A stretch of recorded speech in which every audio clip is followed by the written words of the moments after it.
యమధర్మరాజుకు ఓసారి తన జీవితంపై విరక్తి పుట్టింది.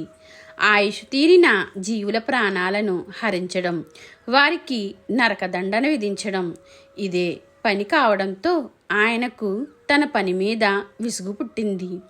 మిగిలిన దేవుళ్ళందరూ ప్రతిరోజు ఎక్కడో ఒక చోట తమను గురించి తపస్సు చేసిన భక్తులకు ప్రత్యక్షం కావడం, కోరిన వరాలనివ్వడం, నీరాజనాలు అందుకోవడం, ఇట్లా వారంతా హాయిగా ఆనందంగా గడుపుతుంటే తాను మాత్రం ఇలా అందరి ప్రాణాలు తీయడం ఎందుకనిపించింది.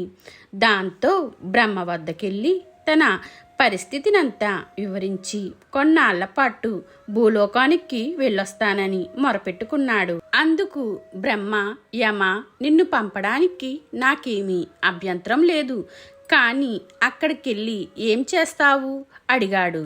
లేదు ప్రభు, నేనెక్కడికి వెళ్ళినా తర్వాత తేల్చుకుంటాను ఏం చేయాలన్నది, కనుక ముందు నన్ను భూలోకానికి పంపండి చాలు అని ప్రాధేయపడ్డాడు యముడు. సరే అలాగే వెళ్ళు, కానీ నువ్వక్కడ ఉన్ననాళ్ళు సామాన్య మానవుడిలా గడపాల్సి ఉంటుంది అన్నాడు. అందుకు ఒప్పుకుని సంతోషంతో భూలోకానికి వచ్చాడు యముడు. భూమి మీది ప్రకృతి సౌందర్యాన్ని, అందమైన స్త్రీలను చూసి పులకించిపోయాడు. కొంతకాలం పాటు అక్కడే ఉండి ప్రజల జీవన విధానాన్ని గమనించాడు. తాను కూడా ఇక్కడ అమ్మాయిని పెళ్లి చేసుకుని మానవ జీవితం గడపాలని ఉవ్విళ్ళూరాడు.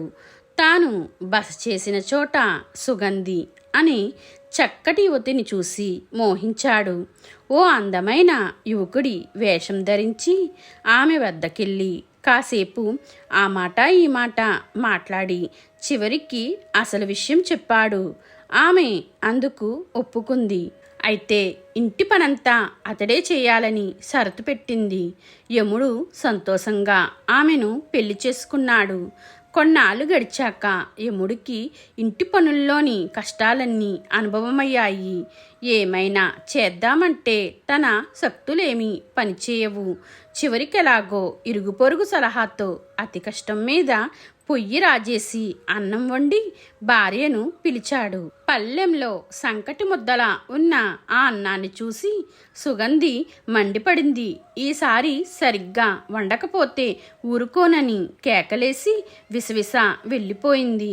చివరికి ఎలాగో అన్నం వండడం నేర్చుకున్నాడు యముడు. అయితే తిండి గింజలు ఎలా సంపాదించాలా అన్నది సమస్యగా మారింది. ఆలోచించగా ఉపాయం తట్టింది. తనకు వైద్యం తెలుసు కాబట్టి మృత్యువు సమీపించిన వారిని వదిలి మిగిలిన రోగులకు మందులివ్వసాగాడు. దాంతోపాటు డబ్బు రావడం ప్రారంభమైంది. అలా కొంతకాలం బాగానే ఉంది. కానీ కొడుకు పుట్టడంతో కొత్త కష్టాలు మొదలయ్యాయి. పిల్లాడి సంరక్షణ, ఇంటి పని, వైద్యం అన్నీ చూసుకోవడం కష్టంగా మారింది. దీనికి తోడు భార్య ప్రతి పనిలోనూ వంకలు పెట్టి సాధించేది. ఆ వేధింపులు భరించలేక పోయాడు యముడు.